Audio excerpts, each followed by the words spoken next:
आज जिस डिज़ीज़ के बारे में हम पढ़ने जा रहे हैं वो बेसिकली है एंकोलाइजिंग स्पॉन्डिलाइटिस, जिसको हम एक्सियल स्पॉन्डाइलोआर्थराइटिस भी कहते हैं। ठीक है, ये बेसिकली एक क्रोनिक इन्फ्लेमेटरी और ऑटो इम्यून डिजीज़ है। ठीक है, जिसमें हमारे पास tendon, ligament, joint capsule, insertions, ये सब चीज़ें इन्वॉल्व होती हैं।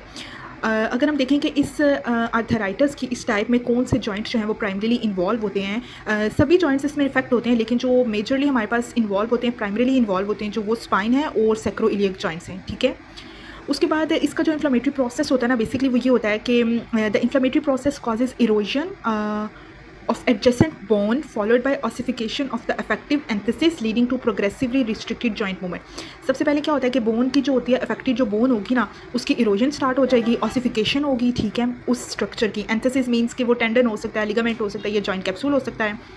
उसकी जब ऑसिफिकेशन स्टार्ट हो जाएगी तो क्या होगा कि हमारे पास जॉइंट की जो मूवमेंट होगी वो रिस्ट्रिक्टेड हो जाएगी। ठीक है, ओवर द टाइम फिर आहिस्ता आहिस्ता क्या होता है कि बोन्स, हमारे पास जो जॉइंट्स होते हैं जैसे कि स्पाइन के जॉइंट्स हैं या सैक्रोइलियक जॉइंट है, वो फ्यूज़ होना स्टार्ट हो जाते हैं। ठीक है, इनिशियल सिम्टम्स जो इसमें हमारे पास आते हैं ना, इनिशियल सिम्टम्स वो क्या हैं कि वो लेट टीन्स से अर्ली 30s में आते हैं, जिसमें लो बैक पेन है along with the early morning stiffness, जो कि इंप्रूव हो जाएगी मूवमेंट के साथ। ठीक है, पेशेंट प्रेजेंट करेगा हमारे पास लो बैक पेन के साथ और अर्ली मॉर्निंग स्टिफनेस होगी, लेकिन मूवमेंट के साथ जो है उसका पेन जो है वो इंप्रूव हो जाएगा। ठीक है, उसके बाद फटीग होगी, बटक्स पेन होगा, नॉक्टर्नल पेन होगा, जो कि गेटिंग अप पे इंप्रूव हो जाएगा।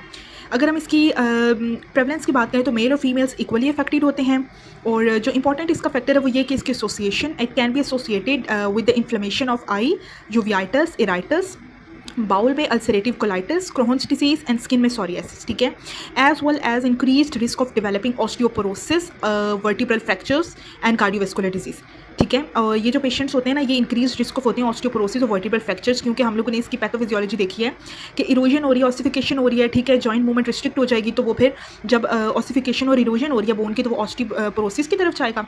जब बोन वीक और पोरस हो जाएगी तो ऑब्वियसली फ्रैक्चर जो है वो वर्टिब्रल फ्रैक्चर स्पाइन में बहुत कॉमन होते हैं।